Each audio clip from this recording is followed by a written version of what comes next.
Olá, caríssimos e caríssimas, eu sou o professor Daniel Ramos. Vamos dar continuidade ao vídeo anterior que fala sobre santificação dentro da matéria Soteriologia, Doutrina da Salvação.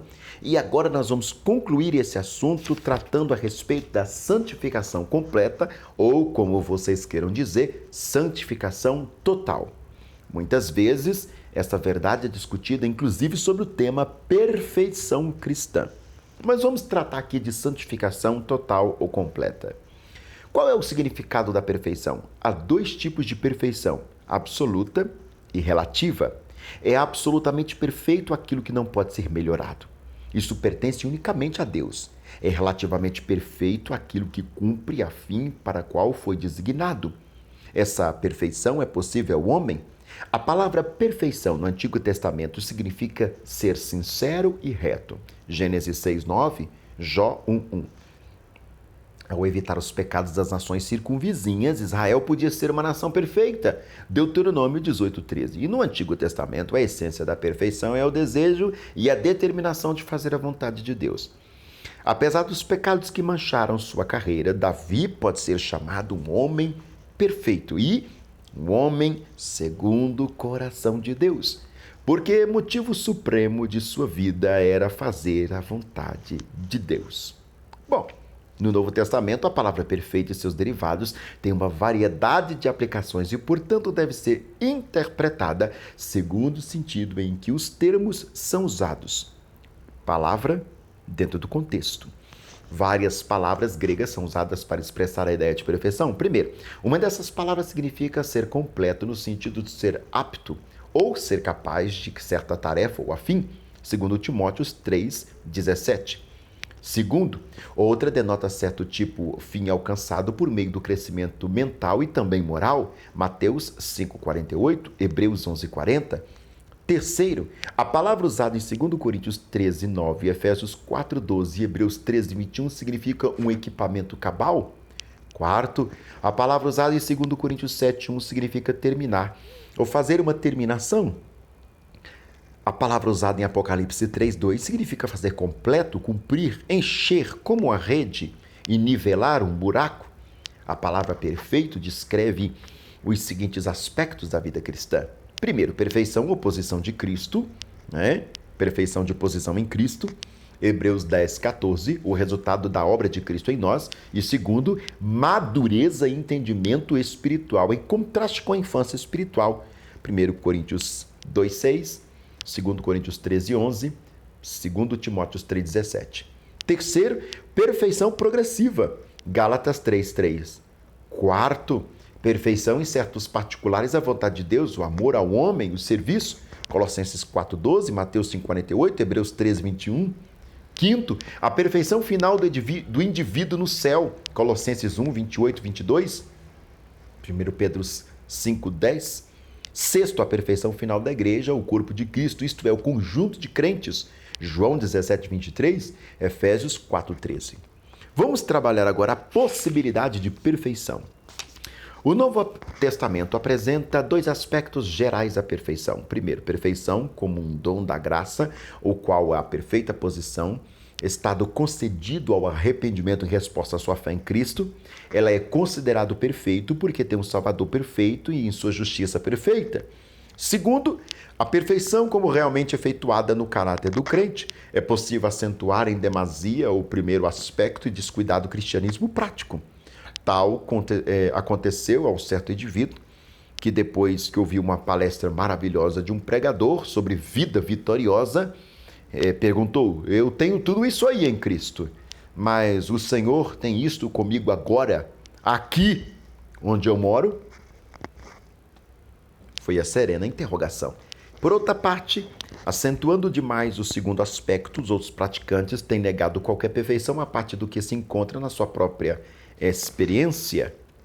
John Wesley, o fundador do metodismo, parece haver tomado uma posição intermediária entre os dois aspectos. Ele reconhecia que a pessoa era santificada na conversão, mas afirmava a necessidade de inteira santificação como outra obra da graça. O que fazia uma experiência parecer necessária era o poder do pecado, que era a causa do cristão ser derrotado.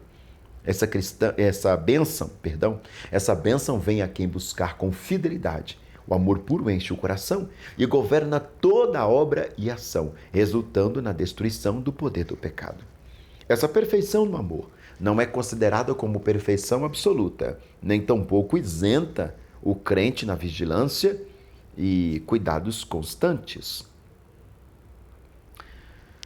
John Wesley escreveu: creio que a pessoa cheia do amor de Deus ainda está propensa a transgressões involuntárias. Tais transgressões vocês poderão chamá-las de pecado, se quiserem, mais ou não.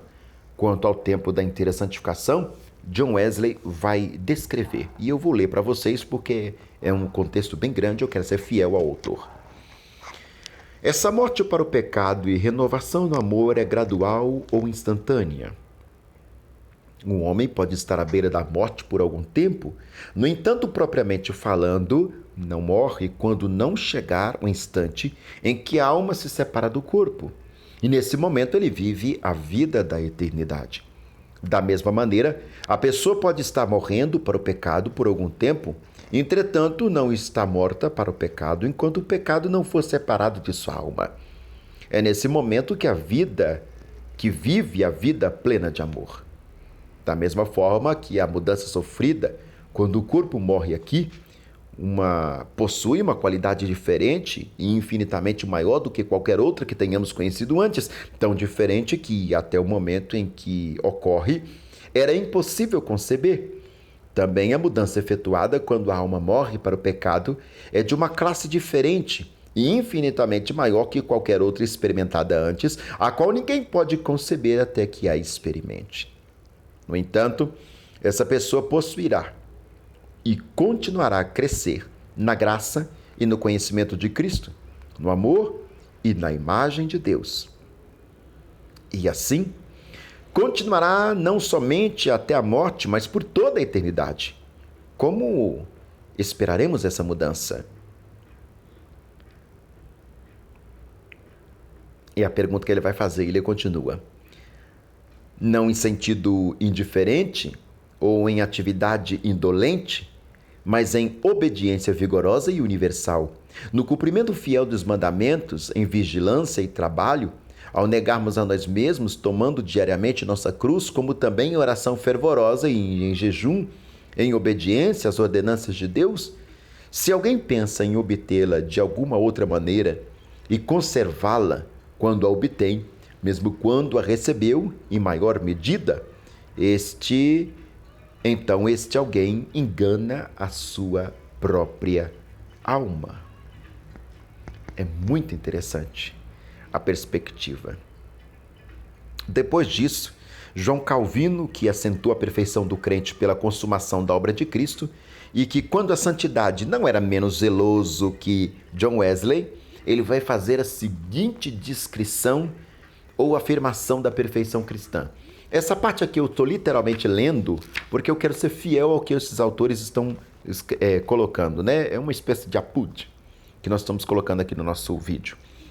Quando Deus nos reconcilia, abre aspas, né? Quando Deus nos reconcilia consigo mesmo por meio da justiça de Cristo e considera-nos como justos por meio da livre remissão dos nossos pecados, Ele também habita em nós pelo seu Espírito e santifica-nos pelo seu poder, mortificando a cobiça da nossa carne e formando nosso coração em obediência à sua palavra.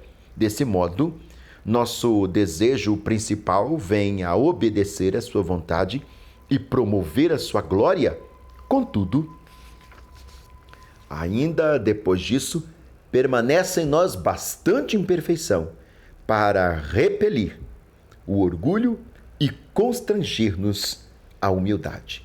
Eclesiastes, capítulo 7, verso 20, e 1 Reis, capítulo 8, verso 46. Olha que interessante, caríssimas e caríssimos, ambas as opiniões, a perfeição como dom em Cristo e a perfeição como obra real efetuada em nós, são ensinadas nas Escrituras. O que Cristo fez por nós deve ser efetuado em nós. O Novo Testamento sustenta um ideal elevado de santidade e afirma a possibilidade de libertação do poder do pecado. Portanto, é dever do cristão esforçar-se para conseguir essa perfeição. Filipenses 3:12 e Hebreus 6:1. Em relação a isso, devemos reconhecer que o progresso na santificação muitas vezes implica uma crise na experiência, quase tão definida como o da conversão. Por um outro meio, o crente recebe uma revelação da santidade de Deus e da possibilidade de andar mais perto dele, e essa experiência é seguida por um conhecimento interior de ter ainda alguma contaminação. Confira Isaías capítulo 6. Ele chegou a uma encruzilhada da sua experiência cristã, na qual deverá decidir se há de retroceder ou seguir avante. Avante com Deus, evidentemente, confessando seus fracassos, seus passados. Ele faz uma reconsagração e, como resultado, recebe um novo aumento de paz, gozo e vitória, e também o testemunho que Deus aceitou sua consagração. Alguns têm chamado essa experiência uma nova obra da graça. Ainda haverá tentação de fora e de dentro, e daí a necessidade de vigilância. Gálatas capítulo 6, verso 1. 1 Coríntios 10, 12. A carne é fraca e o cristão está livre de ceder, pois está em estado de prova. Gálatas 5, 12. Romanos 7, 18. Filipenses 3, 18. Seu conhecimento é parcial e falho, portanto pode estar sujeito a pecados de ignorância.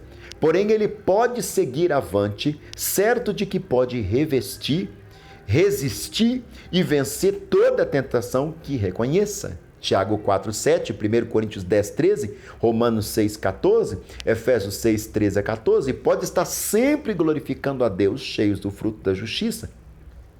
1 Coríntios 10:31, Colossenses 1:10, pode possuir a graça e o poder do Espírito e andar em plena comunhão com Deus. Gálatas 5:22-23, Efésios 5:18, pode ter purificação constante no sangue de Cristo e assim estar sem culpa perante Deus.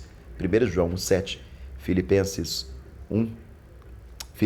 2:15 e 1 Tessalonicenses 5:23. Eu te espero no próximo e último vídeo, a segurança da salvação. Obrigado.